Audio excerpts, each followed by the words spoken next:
কথা কি চমৎকার করে আল্লাহ তাআলা বলেন, যারা যাকাত আদায় করে তারাই কেবলমাত্র মসজিদের দায়িত্ব পালন করবে। মসজিদের যারা রক্ষণাবেক্ষণকারী হবে, মসজিদ যারা আবাদ করবে, তাদের মধ্যে একটা শর্ত দিয়েছেন, তারা অবশ্যই যাকাত আদায়কারী হবে।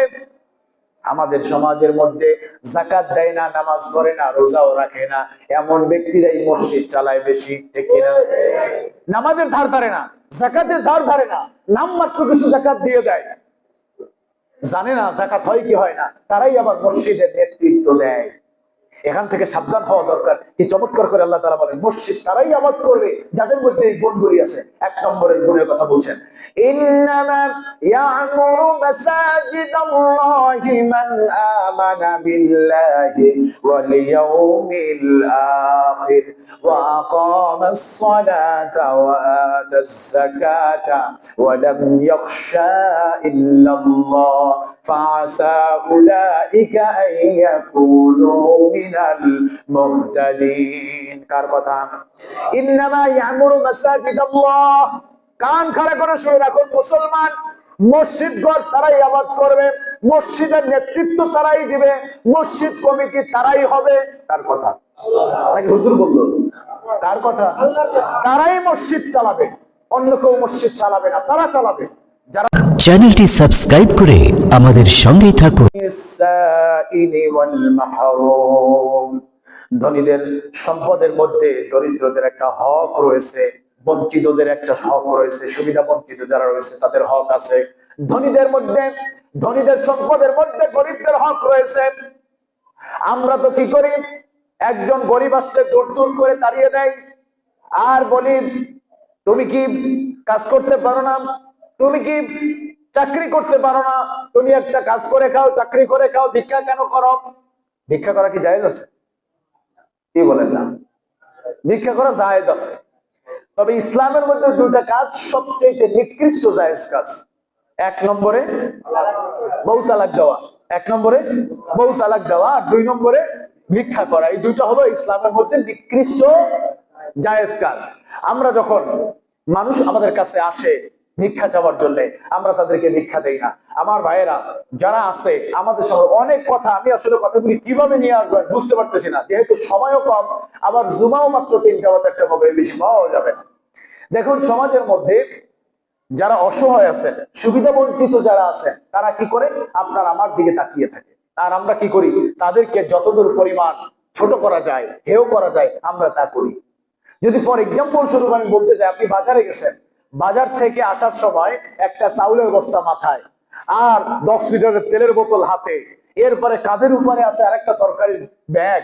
যদি কোনো একজন মানুষ এসে বলে, ভাই আপনার এই চাউল, এই যে তেলের গ্যালেনটা আছে আর এই বাজারের ব্যাগটা আছে, এটা আমার কাছে দেন, আমি আপনাকে বাসা পর্যন্ত পৌঁছে দিয়ে আসি, আমি হেল্প করতে চাই আপনাকে, আপনি দিবেন না?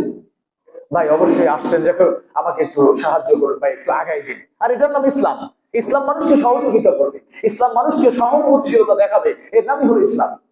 আপনি তার হাতে দিলেন, সে আপনাকে বাসা পর্যন্ত বহু কষ্ট করে আপনার বোঝা হালকা করে বাসা পর্যন্ত নিয়ে এসে পৌঁছে দিলেন। বলেন বাসায় আনার পরে আপনি তাকে কি করবেন? ঘাড় ধাক্কা দিয়ে বের করে দিবেন? দিবেন না? এই প্রশ্নের উত্তর যদি এত কষ্ট হয়, তাকে কি ধাক্কা দিয়ে বের করবেন? তাকে বলবেন, ভাই আপনি বসেন, ঘরের মধ্যে যদি তুমি থেকে থাকো, তাড়াতাড়ি পানি দাও, বিস্কিট দাও, চা দাও, ফল ফাঁকা থাকলে কেটে দাও, এই লোকটাকে একটু আপ্যায়ন করো। বলবো না? যার যেমন সামর্থ্য, কেউ বলবে এক গ্লাস পানি খেয়ে যান, কেউ বলবে ভাই একটু বিস্কিট খেয়ে যান, চা খেয়ে যান, কেউ বলবে না ভাই বসেন ড্রয়িং রুমে, আপনাকে ফল ফাঁকা দিয়ে আমি আপ্যায়ন করতে চাই। যার যেমন সামর্থ্য সে তেমনই করবে, করবে না? কেন? সে দুনিয়ার সামান্য একটু বোঝা আপনাকে হালকা করে দিয়েছে, এই জন্য তাকে আপনি কিন্তু সম্মান করেছেন, এই জন্য কিন্তু আপনি তাকে মানে আদর যত্ন করেছেন। ঠিক আখিরাতের ক্ষেত্রে যেই ব্যক্তি আপনার সম্পদটা গ্রহণ করে আপনার সম্পদটাকে পবিত্র করে দিল, আপনার জন্য হালাল করে দিল, অর্থাৎ আপনার যাকাতের টাকাটা গ্রহণ করলো, ওই ব্যক্তিকে আপনি প্রতিনিয়ত ছোট করেন। এই কি হয়েছে, গত বছর যাকাত দিছিলাম না, এই বছর আবার আসছো, এই বছর দিতে পারবো না, যাও পরের বছর আইসো। আবার অনেক বড় লোক, শিল্পপতি, কোটিপতি, প্রজাপতিরা আছেন, তারা চিন্তা করে এভাবে জাকাত এটা এমন ভাবে দিতে হবে যেন প্রতি বছর আমি দিতে পারি, ওইভাবেই যাব যেন মানুষ আমার বাড়ির সামনে এসে ভিড় জমায়। গত 4 থেকে 5 বছর আগে ময়মনসিংহ এক জায়গায় একটা ঘটনা ঘটেছিল। জাকাতের অর্থ গ্রহণ করতে গিয়ে 3 জন পৃষ্ঠ হয়ে ইন্তেকাল করেছিলেন, পায়ের পদদলিত হয়ে ইন্তেকাল করেছেন। এ হলো তাদের জাকাত, এ হলো জাকাত সিস্টেম। জাকাতটা কেমন হবে, কিভাবে হবে, সুন্দর করে আল্লাহ তাআলা সে কথা আমাদেরকে বলছেন। তবে আল্লাহ তাআলা বলেন, তুখাযু মিন আগনিয়াহিম ফাতুরাদ্দু আলা ফুকারাইহিম। যাকাত হলো বড় লোকদের কাছ থেকে নিতে হবে আর গরিবদেরকে বিলিয়ে দিতে হবে। আর যাকাত শব্দের অর্থই হচ্ছে মালিক বানিয়ে দেওয়া। কি বানিয়ে দেওয়া? যাকাত শব্দের অর্থ কি? মালিক বানানো। আমরা বুঝি যাকাত মানে হলো শাড়ি লুঙ্গি দেওয়া, আমরা বুঝি যাকাত মানে হলো চাউল কিনে দেওয়া, যাকাত মানে হলো এটা সেটা দিয়ে দেওয়া। আমার ভাইরা, যাকাত মানে হলো একজনকে সম্পদের মালিক বানিয়ে দেওয়া। কি করে দেওয়া? আপনার যদি এমন পরিমাণে সম্পদ হয়ে থাকে যেই সম্পদ দিয়ে কোন একজন মানুষকে একটা সেলাই মেশিন কিনে দেওয়া যাবে, আপনি তাকে একটা সেলাই মেশিন কিনে দেন। হ্যাঁ, যদি এমন পর্যায়ে চলে যায় সেলাই মেশিন কিনে দেওয়ার মতো সাধ্য নাই, তখন আপনি লুঙ্গি কিনে দিতে পারেন, শাড়ি কিনে দিতে পারেন। তখন আপনি লুঙ্গি কিনে দেন, শাড়ি কিনে দেন, তখন ঠিক আছে। কিন্তু আপনার সাধ্যে আছে, আপনি একজন মহিলাকে একটা ছাগল কিনে দেন, একজন পুরুষকে একটা সেলাই মেশিন কিনে দেন, কিনে দিয়ে তাকে স্বাবলম্বী বানান। বিশ্বনবীর যাকাত দেওয়ার সিস্টেমটা কেমন ছিল? একজন বিশ্বনবীর কাছে আসলেন আর বললেন, ইয়া রাসূলুল্লাহ, আমাকে কিছু সাহায্য করেন। রাসূল তাকে কিছু সাহায্য করে বললেন, তোমার ঘরে কি আছে? বলছি, ইয়া রাসূলুল্লাহ, তেমন কিছুই নাই, আমার ঘরে অবশিষ্ট এই গরমের দিনে আমার ঘরে শীতের দিনে যে কম্বলটা গায়ে দেই ওই কম্বলটা আছে। বলছে, কম্বলটা নিয়ে আসো। কম্বল নিয়ে আসলেন, কম্বলটা রাসূল বিক্রি করে দিলেন।